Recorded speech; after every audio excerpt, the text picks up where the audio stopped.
This is embarrassing because I used to skateboard. I was massive. I skateboarded for years, and I was so into the slang and the culture and everything. When you got on a skateboard, did Goldfinger just start playing like in the overworld of? Yes.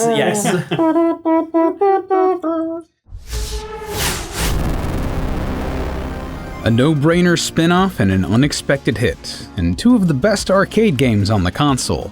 Today, Jim Caddick, Barry Kramer, Gerard Khalil, and Shane Gill join me, Forrest Lee, as we decide which of these games gets to move on. It's Tony Hawk's Pro Skater 2 and Crash Team Racing, and this is Madness. Welcome to the finale of the first round of PlayStation 1 Madness. It's been brutal. Yes. Is there any gray in my beard yet? Because I think this is aging me.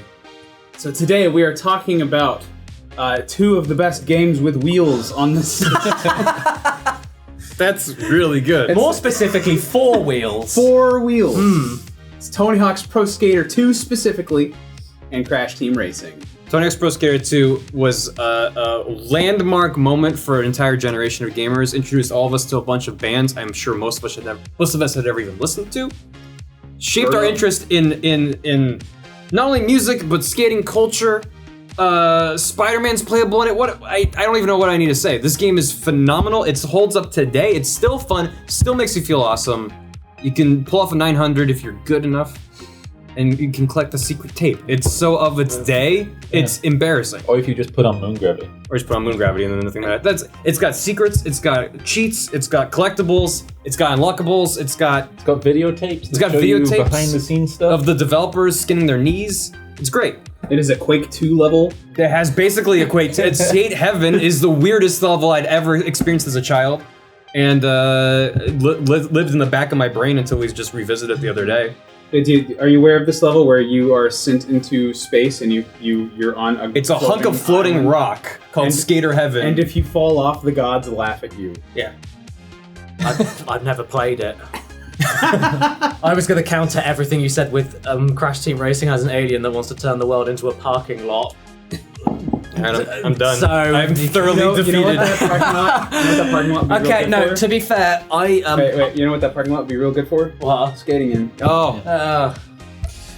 I played a lot of Crash Team Racing back. It was one of the few multiplayer exclusives on the PS1 that was just always fun. Here's the thing, I'm a big Tony Hawk fan, believe it or not. I just have never played 2 specifically. I've played the first one, which is just, you can't manual, it's just, you don't go back to that one, but... Soundtrack is worth it though. Yes, very much so. I actually started playing from American Wasteland onwards. That was where I stopped playing. Yeah, see, that's so. I played up until. And that might be a 4. Yeah, that might be a generation. No. Underground is when I started. Underground was the last one I played. That was the one I started at. That was when I was like, I'm done. Yeah, no, But those are the games that mean so much to me. Those are the ones I have memories with. Those are the ones I spent hours and hours and hours on, and putting on the no balance cheat code so that you could skate around in a rail for hours and see how high the score can go. So for me, that was 1 through 4. Those are the ones I spent dozens and dozens and dozens of hours on. The problem there is that I can't say that about 2. So what you just described was like, I remember doing that in Tony Hawk's Pro Skater 2. All right. Yeah, it's the same game. But this one has Spider-Man. But even so, I still can't reasonably say that I prefer it over Crash Team Racing because I've never played it. So. How many times can we say Spider-Man so we can get the analytics on this? Grinding with Spider-Man makes you feel like you are Marvel Spider-Man 2018. Insomniac. Spider-Man. Insomniac game. You won't be able to sleep. You'll become an insomniac playing as Spider-Man in Tony Hawk's Pro Skater 2.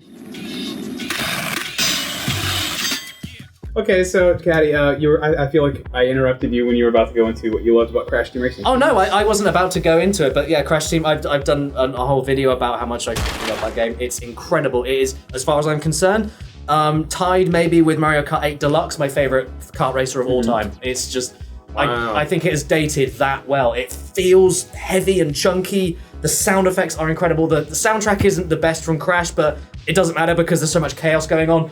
The way that the power-ups come and go every 3 seconds, way faster than what Mario Kart's like. And if you're a fan of Crash, it's great because you get to play as all the different characters. But if you're not a fan, it doesn't matter because it's still fantastic. Even as someone who's not a fan of all the Crash characters, you get to play as a polar bear with its paws sticking out. It's the cutest thing ever. Yeah, exactly. That cast really lends itself well to like, I don't really know anything about this, but it's still very. It's mechanically. It has the Diddy Kong Racing. Yeah. So, It's actually it's directly inspired by Diddy Kong. Who's new and who's returning. It's just they're all fun. In fact, actually, when Naughty Dog started making Crash Team Racing, they started by trying to recreate a Diddy Kong racing track, and then they were like, okay, we can do this. Let's make our own. I could be wrong, but I'm pretty sure this was the first kart racer to do the whole jump off of a ramp and you get a boost. The higher you jump off of something, the bigger boost you get when you land. And there's a jump button for it, and it comes to the same with drifting. As you drift, you then hit the button or cut the other drift button more times to get the boost working, but you have to wait until the boost meter is at the right point, so you can do it too early or too late. Yeah, that was something that I was trying to figure out when we were playing Crash Team Racing, was in the bottom right, you have that little bar that fills up while you're drifting. Yeah, that's it. It's green, and then it fills up and turns red. Yeah, red is when you want to do it, yeah. So the moment it turns red, you want to release the drift? No, you keep holding the drift, you press the opposite drift button. Oh, yeah. See, that's not communicated in the game at all. It's not. It's probably in the manual. It's not, no. RTFM, my dude. RTFM. It's not, but then I think if you were to just fiddle with the buttons, you'll notice that I think it's R1, but it's like R1 and L1 do the same jump. I never used L1 because L1's usually like a camera thing in racing games. I think that the bottom triggers are for that. But no, I think mechanically it actually did so much ahead of its time that kart racers even today still manage to do. And again, my childhood was, in terms of kart racing, was dominated by Mario Kart 64. Yeah. But Crash Team Racing held its own against that. I think, yeah. When we go to a friend's house that they didn't have an N64. Yeah. And that was the first game as well that I found out about multi-tap, which obviously is not as cool as N64's 4 controllables, but that was like the first game. I remember people down my road were like, oh my god, we've got to get the multi-tap for this game, and everyone was playing it, and it was just, there was a buzz to it, and it's great. And if you have vibration on it, it feels amazing as well. It's just such a good kart racer. It's such a good kart But racer. in Tony Hawk's Pro Skater... And it's got an adventure mode. In Tony Hawk's Pro Skater, you can grind on a helicopter, which activates it to fly through the ceiling while listening to Papa Roach. You can also do that as Spider-Man. As Spider-Man. Or as Spider-Man. Or as Bob Burnquist. Equally iconic Marvel superhero, Bob Burnquist. Do you know he has the biggest ramp in his back garden? That doesn't surprise me in the slightest. I feel like you have to have a ramp that big if you're Bob request. You have to. I think he lives in a mountainous region and he just built a ramp onto one of the sides of his mountains. The mountain is just a ramp.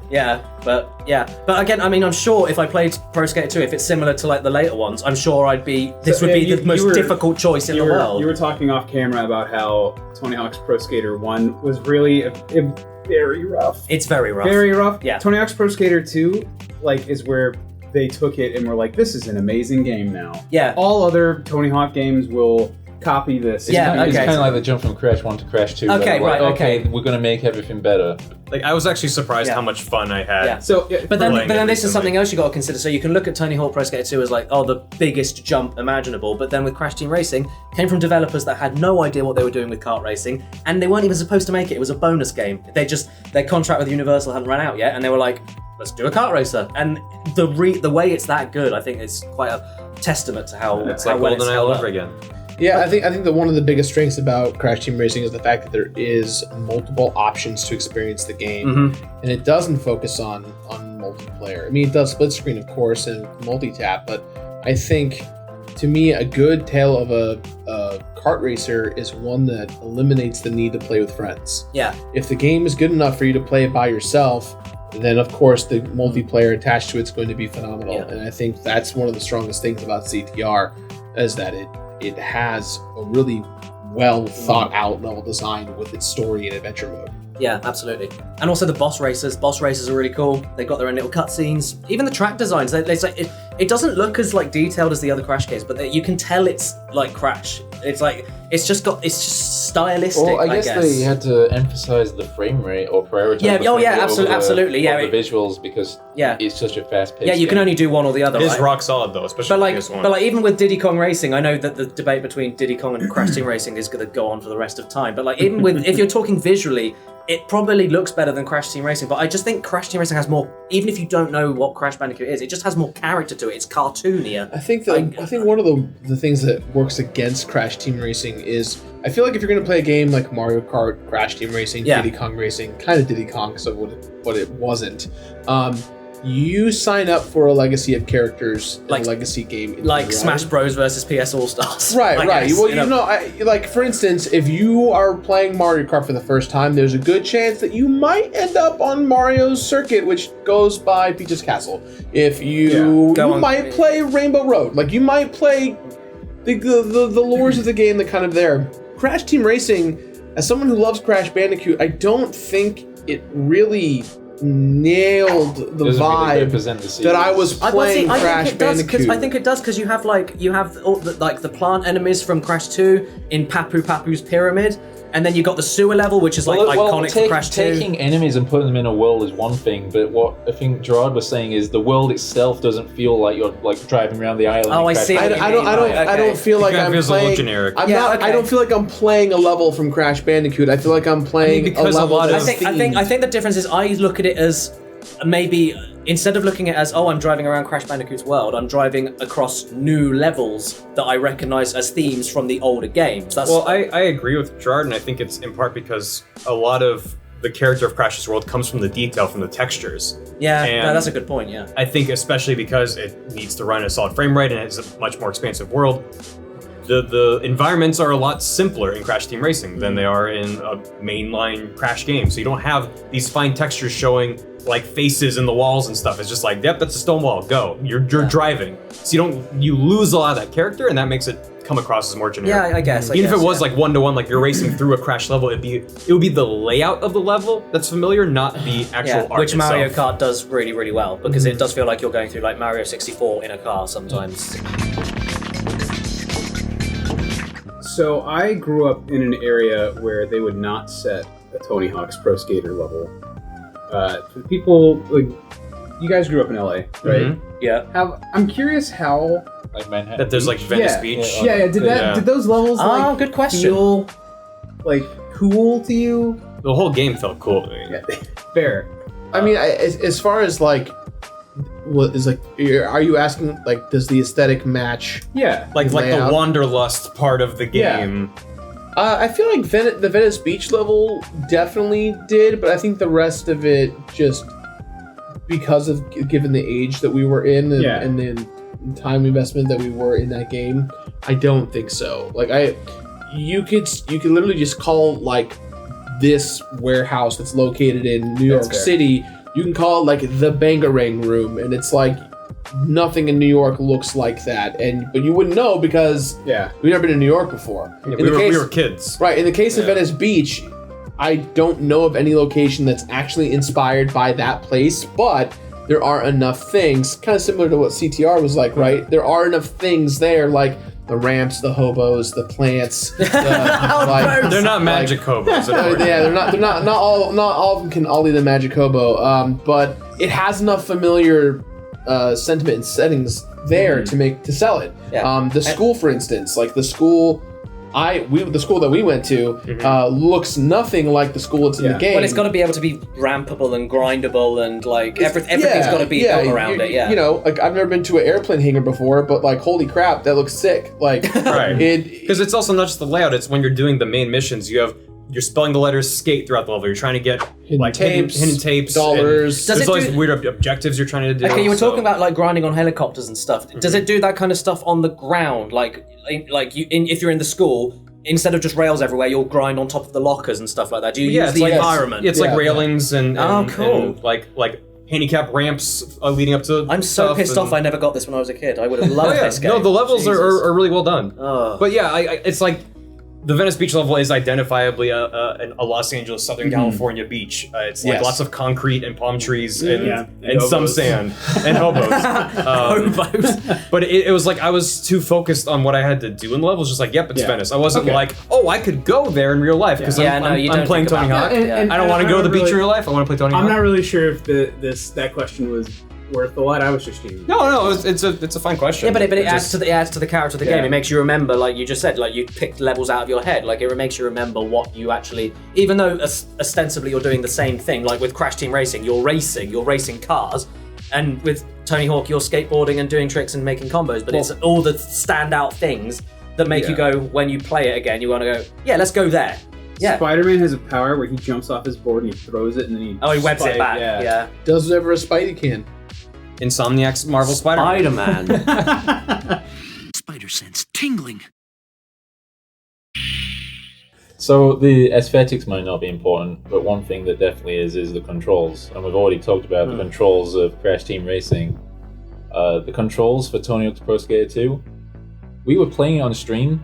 That game could have come out yesterday. Yeah, it's so tight. There's like a couple things. Well, I'm like, saying I don't know. But namely trying to slow down and manipulate the camera to be like, I want to look at this piece of graffiti is awful. The game's not designed for you, you gotta keep being able moving, to like right? get up close to something, because you're like, hold down to come to a stop, and then if you let go, you just start going again. So in later games, they let you get off your board and walk around. yeah, Wasteland onwards, I feels think. You're Yeah. gonna climb a ladder. I'm like, what? This is not Tony That's it. Hawk. I want to grind up the ladder. Yeah, just going vertically.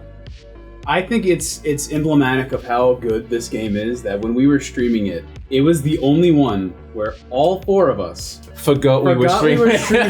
Yeah. And just looked at the game. Ignored chat. Yeah. Well, because it's very, I mean, it's built on the foundation of one. It's a lot of good sequels. It just iterates in a lot of small ways.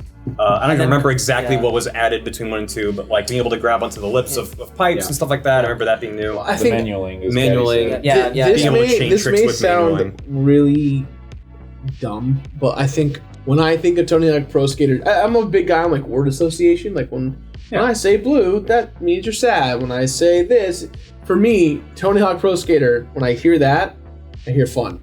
It's just always fun through and through.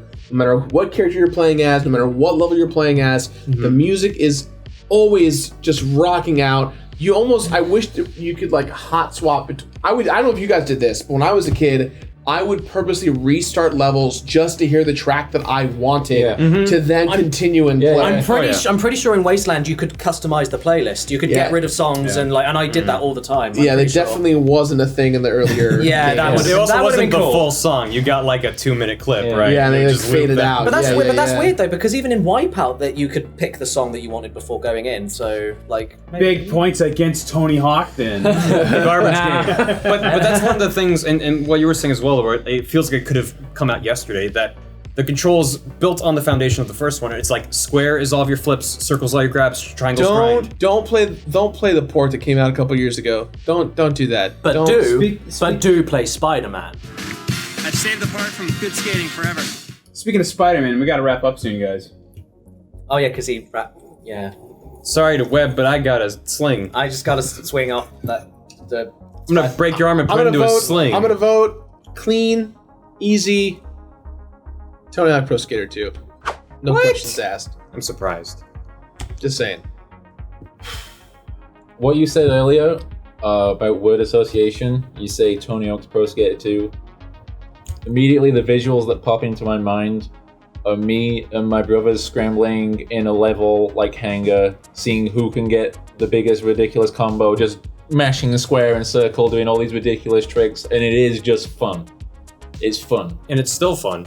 It's still fun. It was fun then, still is. My vote's Tony Hawk.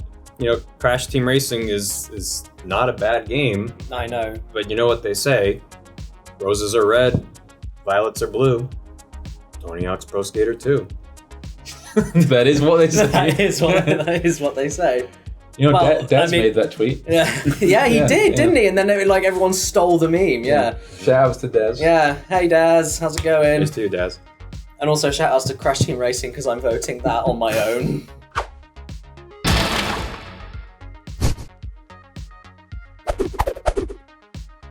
I think what would be the deciding factor for me would be looking at it as a genre-defining thing. And I'm sure that Pro Skater 2 in some ways is a defining skateboarding game. But then as a skateboarder years ago, when Skate and Skate 2 came out, that was that was like, oh my god, this is my skateboarding game. This is everything I was looking for in a skateboarding game. You know, Jim, I really appreciate your logical consistency in only voting for games that you played for, even though one of them in this bracket was clearly better than the one that won. And I'm not going to say which one. but I also voted for it. I'm sorry, Fraser. This is madness. Who do you think should have won this round? Let us know down in the comments below. If you enjoyed this, please like and subscribe because we have new episodes of Madness headed your way every Tuesday and Thursday. And hey, we're still hosting a contest if you want a chance to win a PS4 Pro and PlayStation Classic. Check it out.